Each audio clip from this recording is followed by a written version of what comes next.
तब दिव्य प्रकाश चमचमायमान हो रहा है। तो क्या दशरथ जी महाराज देखते हैं कि आकाश मंडल से देवताओं की नारियां सुंदर मधुर गीत गाती हुई अपने दिव्य विमानों से नीचे उतर रही हैं, और एक सुंदर दिव्य सरोवर है, तालाब है, उसी में नीचे उतर रही हैं। बगल में रोका है विमान को रोककर देवताओं की नारियां अपने अंग वस्त्र को उतार करके, कपड़ा लत्ता कुल उतार करके उस दिव्य सरोवर में स्नान करती हैं। को छमा छम नहा के स्नान करने के बाद देवताओं की नारियां अपने दिव्य विमानों पर बैठ करके अपने लोक को चली जाती है गीत गाती हुई। दशरथ जी महाराज ने कहा बड़ा सुंदर तालाब है, मैं भी स्नान करूंगा। तो दशरथ जी महाराज जब स्नान करने गए तो खूब महक रहा था तालाब। फिर देखा स्नान करने के बाद पीछे, अरे इतनी सुंदर महक, अच्छा सामने कमल का फूल है, इसीलिए अच्छा ठीक है, इस कमल को ले चल के अपने सरयू जी में अगर मैं रख दूंगा तो मेरी अयोध्या को गमगमा के महकने लगेगी। तो कमल को तोड़ने के लिए जो ही हाथ आगे बढ़ाया है दशरथ जी महाराज ने, कमल छटक के दूर है। पहला प्रयास व्यर्थ, दूसरा प्रयास व्यर्थ, कमल छटक जाए। दशरथ जी का छत्रित्व जग गया। कमल तुम नहीं जानते मैं कौन हूँ, मैं अयोध्या का चक्रवर्ती सम्राट, शब्द भेदी बाण मारूंगा खींच के, तेरी नाल कट के मेरे हाथ में आ जाएगी। कमल ने कहा महाराज मैं जानता हूँ आप वही अयोध्या के चक्रवर्ती सम्राट दशरथ सिंह हैं, जिनका रथ दसों दिशाओं में निर्विघ्न रूप से दौड़ता है। आप वही दशरथ सिंह हैं जो दसों इंद्रियों को बस में करते हैं। मैं जानता हूँ आप वही दशरथ हैं, जब देवराज इंद्र के यहाँ चलते हैं तो देवराज इंद्र आपके सम्मान में अपना सिंहासन आधा आपके लिए छोड़ देते हैं, मैं जानता हूँ। दशरथ ने कहा है महाराज धन्य है तो हमारी पूरा जन्म कुंडली बता रहा, लेकिन कुछ भी हो जाए मैं तुझे लेके अयोध्या चलूंगा। महाराज कुछ भी हो जाए मैं नहीं जाऊंगा। क्यों नहीं जाएगा महाराज? उसका जो कारण है आप सुने नहीं पाओगे। मैं सिद्ध कर रहा हूं कि एक बार भूपति मनमाही, क्यों गोस्वामी जी ने एक बार लिखा है, राजा को गलान एक बार हुई है, कहाँ यही होगी। कुछ भी हो जाए महाराज मैं नहीं जाऊंगा। ठीक है क्यों नहीं जाओगे बताओ महाराज, जो कारण है आप नहीं सुन पाओगे। अरे बताओ तो ठीक है, बैठ जाओ कमलासन में। महाराज दशरथ अपनी दसों इंद्रियों को बस में करके दशरथ जी महाराज बैठ गए, बोले जल्दी बताओ। कमल ने कहा तो ठीक है, जब सुनना चाहते हो तो सुनो। कमल बता रहा महाराज मैं बलि बलि जाऊं। दशरथ जी महाराज वैसे तो मैं आपको बलि बलि जाता हूँ, बहुत बहुत प्रणाम करता हूँ, लेकिन क्या जल्दी बताओ महाराज, सुन नहीं पाओगे। अरे बताओ मैं दसों इंद्रियों को रोक कर बैठा हूँ। तो सावधान दशरथ सुनो, मैं छोड़ रहा हूँ अपना शब्द रूपी ब्रह्मास्त्र, संभाल सकते हो तो संभालो। महाराज मैं बलि बलि जाऊं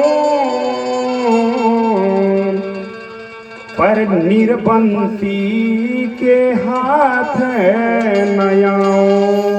लगा है झटका दशरथ जी महाराज को। पूरी अयोध्या को अपना बेटा बिटिया मानता हूँ, वो हमको अपने पिता के समान दुलार प्रेम बरसाते हैं। ऐसा ताना किसी ने अब तक नहीं मारा है। दशरथ जी महाराज गिरे हैं धड़ाम से बेहोश। कुछ देर के बाद जब मूर्छा से जागे हैं तो रोने लगे। रोते रोते गए, कहाँ गए? गुरु गृह गयऊ तुरत महिपाला, चरण लागी करी विनय विशाला। महाराज आज ही तलवार से अपन गर्दन काट के चरणों में चढ़ा दूंगा। अरे भैया काहे दशरथ जी कोई कुछ कह दिया है? नहीं महाराज, आप स्वयं ब्रह्मा जी के मानस पुत्र हैं। दूसरी माताओं बहनों को पुत्रवती भव सौभाग्यवती भव कहते हो, हमारा रानी का कहियो कहला है पुत्रवती भव सौभाग्यवती भव। मतलब महाराज आपको कृपा करनी होगी, आपको हमें पुत्र देना होगा। वशिष्ठ जी ने कहा देखो राजन, आपके भाग्य में पुत्र नसीब नहीं है, कुछ भी हो आपको पुत्र देना होगा। तो ठीक है रोइए मत, धरहूं धीर होई है सुतचारी, त्रिभुवन विदित भगत भयहारी। आप चिंता मत कीजिए, आपको दिव्य और सुंदर पुत्रों की प्राप्ति होगी। तो श्रृंगी ही ऋषि ही वशिष्ठ बोलावा, पुत्र काम में शुभ यज्ञ करावा, भक्ति सहित मुनि आहुति दीन्हे, प्रगटे अगिन चरु कर लीन्हे। अगिन देवता आते हैं, खीर लेके आते हैं। दशरथ जी महाराज को खीर सौंपा जाता है। दशरथ जी ने उस खीर के 3 भाग किए। पहला भाग पट्ट महिषी महारानी जो है महारानी कौशल्या को दिया। दूसरा भाग, अब थोड़ा हम वाल्मीकि रामायण से चलेंगे, दूसरा भाग जो है दूसरी महारानी कैकेयी को दिया। और तीसरा और अंतिम भाग, एक भाग जो एक एक भाग मिल रहा है अभी, तीसरा और अंतिम भाग सबसे जो छोटी रानी है वो महारानी सुमित्रा को दिया। अब दशरथ जी महाराज ने देखा कि कटोरे में कुछ और चावल के कण बचे हैं। हम आप चावल खाते हैं, रोटी इत्यादि खाते हैं तो थाली तुरंत थोड़े साफ हो जाती। थाली साफ करने के लिए उंगली को ऐसे करना पड़ता है, तब जाके साफ होती है थाली। तो दशरथ जी महाराज ने कहा तो आशीर्वाद है, फूल है, चावल के खीर के कुछ कण हैं, तो ऐसे करके बटोरा है। जब बटोरा है तो चौथा भाग तैयार हुआ। ये छोटका भाग सबसे छोटकी रानी के तो सुमित्रा जी को दिया गया। सुमित्रा को 2 भाग हो गया वाल्मीकि रामायण से। फिर दशरथ जी महाराज अब उस सुंदर घड़ी की प्रतीक्षा कर रहे हैं, भजन की माला, जहाँ खुशी में हम लोग दान खूब करते हैं। मैंने देखा है, मैंने खुद भी अनुभव किया है। हम लोग वैसे किसी साधु संत कोई आ जाए भले 100 रुपया दे देंगे, लेकिन जिस दिन बेटा पैदा हो गया या बेटी पैदा हो गई उस दिन 100 नहीं बल्कि कुछ बढ़ा के देंगे। निश्चित है कि नहीं? आज भगवान का जन्म भी किसी का नहीं आता होगा। हमारी सभी माताएं बहनें जरूर अपनी न्यौछावरी चढ़ाएंगे भगवान के चरणों में। बने रहिए। बोले सच्चिदानंद भगवान की। दशरथ जी महाराज उस सुंदर घड़ी की प्रतीक्षा कर रहे हैं और एक दिन वह महान और शुभ समय आ गया। महारानी पट्ट महिषी महारानी कौशल्या के दरबार से दौड़ी दौड़ी एक दासी आई। महाराज बधाई हो महारानी कौशल्या ने नील कमल जैसे एक सुंदर लाला को जन्मा है।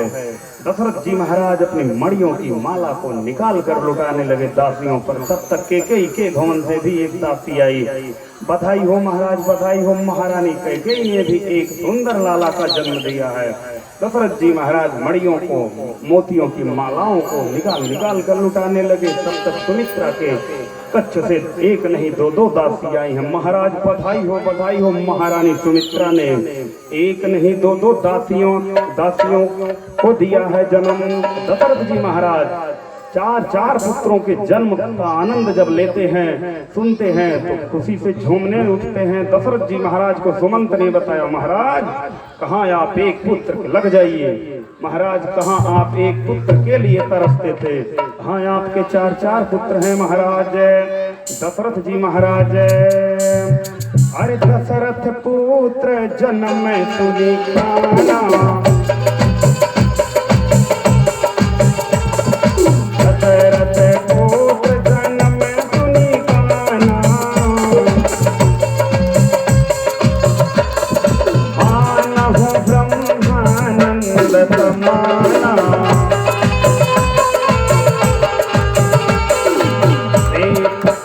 को बढ़ा दीजिए भैया, थोड़ा सा गला भी दिख रहा है। दशरथ पुत्र जन्म सुनी काना, मानहु ब्रह्मानंद समाना।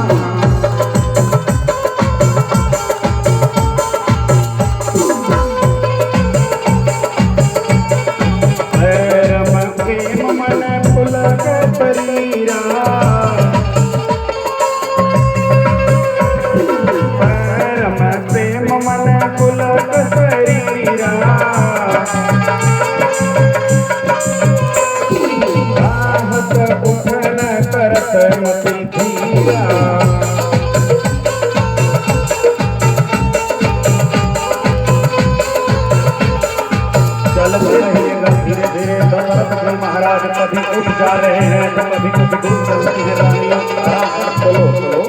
दशरथ जी महाराज सोचते हैं चलो लल्ला का दर्शन करें तीनों रानियों के कच्छ में। तो कभी कुछ दूर जाते हैं, कुर्सी में बैठ जाते हैं, फिर कुछ दूर चलते हैं, क्या करूं क्या ना करूं, क्या करना चाहिए। सुमंत जी आए, महाराज क्या देख रहे हो, बाजा बजाने वालों को बुलाओ, बाजा बजाओ।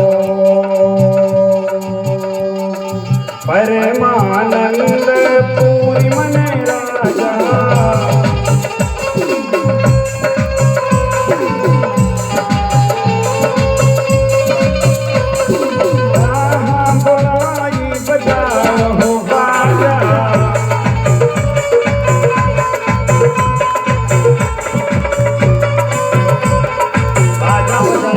चले आए। बाजा बजाने वाले ने सोचा कि दशरथ जी के यहाँ बाजा बजाएंगे पुत्र जन्मोत्सव पर, इतनी धन की वर्षा कर देंगे, इतनी न्यौछावरी कर देंगे कि हम लोग धनाधिपति हो जाएंगे, फिर किसी के यहाँ बाजा बजाने की जरूरत नहीं पड़ेगी, इतना रुपया लुटाएंगे न्यौछावर।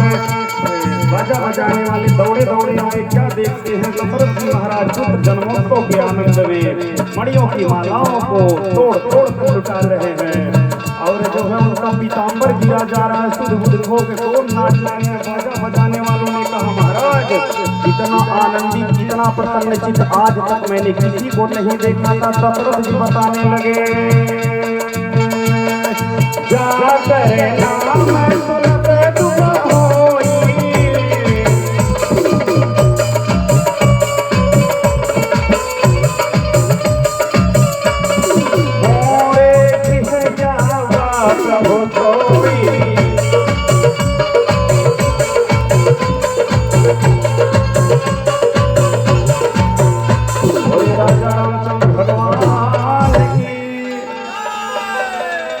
राम जी की कथा आती है तो उसको प्रणाम करते हैं।